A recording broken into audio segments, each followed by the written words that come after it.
তো গাইস দেখো আমি আবার একটা নতুন ভিডিও নিয়ে চলে এসেছি। আজকে নীলষষ্ঠীর জন্য এই জন্য মন্দিরে এসেছি পঞ্চানন তলায়। আর আমরা সব পুজো উপসী পঞ্চানন তলায় এসে করি।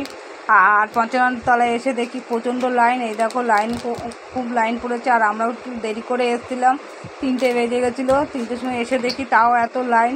তারপর আমরা একটুখানি মন্দিরে বসে নিয়েছিলাম আর লাইন ওইখানে হচ্ছিলো। আর এইদিকে দেখো শিব পার্বতীর বিয়ে হবে, রাত্রিরে হবে। এটা আমরা রাত্রিরে এসে দেখতে পারবো না, এখানে শিব পার্বতীর বিয়ে হবে। আর ওই পাশে দেখো সন্ন্যাসীরা বসে রয়েছে, এরাই শিব পার্বতীর বিয়ে রাত্রিরে মানে করবে।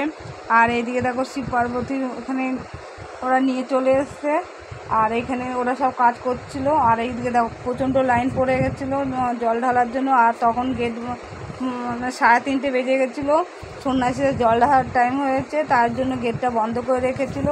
ভেতরে যেই কজন ছিল সেই কজন জল ঢালছিল। আর এইদিকে দেখো চড়কের এই কুমিরটা করতে হয়, যারা সন্ন্যাসী নেয় তারা করে এরা। এখানেও পুজো হয়েছিল।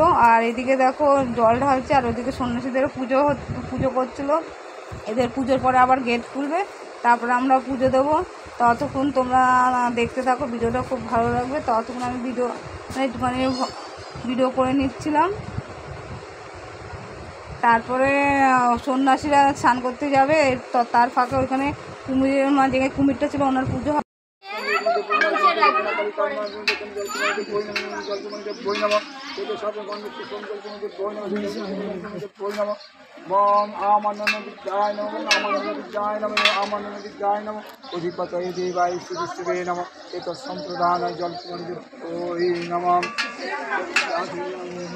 সন্ন্যাসী স্নান করে যাওয়ার পরে কতজন জল ঢালছিল, তারপরে আবার সন্ন্যাসীরা স্নান করে চলে আসলো। তারপরে আবার আমাদের গেট বন্ধ করে দিয়েছে। এবার সন্ন্যাসীরা জল ঢালবে, এর জন্য আমাদের গেট বন্ধ। আর ভেতরে যে কটা লোক ছিল ওরা কতজন জল ঢালছিল। আমরা জল ঢেলে বাড়িতে চলে আসলাম। বাড়িতে এসে রাত্রিবেলায় আবার নীলবাতি দেবো। এখানে প্রথম মা দিয়ে নিল নীলবাতি জ্বালা ভোলে বাবা, মানে ভোলেনাথের কাছে। এটা বাড়ির সামনে এই মন্দিরটা, এই মন্দিরের সামনেই আমরা রাত্রে নীলবাতি জ্বালাতে হয়। এই জন্য আমরা রাত্রিরে নীলবাতিটা ধরলাম 7:30টার দিকে। আর নীলবাতিটা জ্বালানো হয়ে গেছে আমাদের, দেখতেই পাচ্ছ তোমরা।